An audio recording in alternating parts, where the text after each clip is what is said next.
Welcome back, friends, to TV5 News at 9. It is time now for Education Matters, and we have a real treat live in the studio. Dr. Craig Douglas, thank you so much to be for being here. It's great that you're here with me. Thank you. We are talking about students. They're back now at school for about a month now. Okay, but the excitement a little bit could be wearing off for a lot of them. So how do we keep our students motivated? What are teachers doing right now that you see? Well, teachers, in my opinion, are the experts at student motivation. They are able to reach out to kids of all ages, all learning styles, all preferences. They really do a great job, whether it's motivating with grades and incentives that way, or maybe it's extrinsic motivators like stickers and candy and things like that for younger kiddos. Teachers are great at this, and many times it takes just the right timing for that encouragement and to get the kids' confidence back up and get them perked up and going in the right direction. They do. They have so many creative ideas. They come home sometimes with these little different things that they've gotten in class. Well, I won this, and it's like, oh my gosh, that's a great motivator.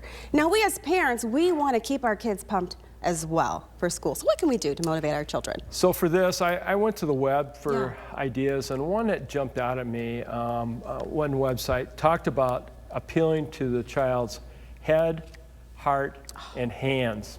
Okay, so what does that mean? Appealing to the child's head in terms of trying to show relevance to the concept. Again, depending upon the age of the learner, I'll flip to math. I was a math major. Many times, trying to show high school students the relevance of an algebra topic will help motivate them to have the grit and determination to persevere and actually learn it.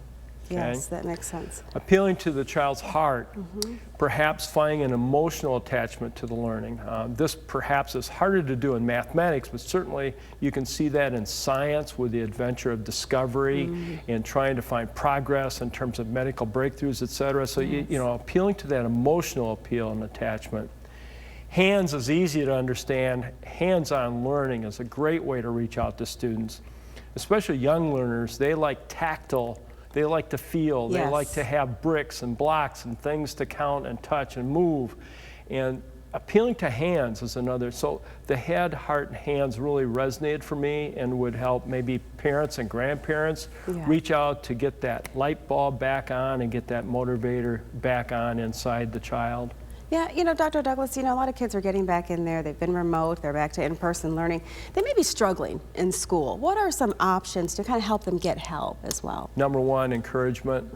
Assurance that, yes, you may feel this way right now. It might be a little dip today, but stay with it.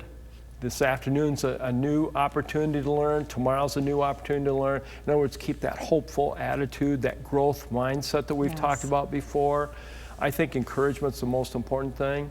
And then if there's real serious time issues involved, reach out for help from the school. The school has a battery of experts, a lot of resources, and you never know what the right one is. They can help diagnose that perhaps and find that way to keep the child going. Because right now, it's just into October. We really need to keep students focused. And it is hard. You're right. The pandemic has really kicked everybody in the shins. It really has. It has. And kids have so much now. They have their academic responsibilities. They have community service, a lot of them, and athletics. I always want my sweethearts to know that it's okay to have some downtime. Just relax, do activities that you enjoy, go out with your friends. It's not always about the grind, right, Dr. Douglas? And that's important. Be a kid. Yes, I love it. Be a kid. Yes. Appeal to your children's heart and let them know it's okay. Give lots of hugs and kisses. That's what I say. Yep, you're right. Well, thank you, Dr. Douglas. We appreciate you stopping by today. For more information about today's topic, check out the school source page on WNEM.com.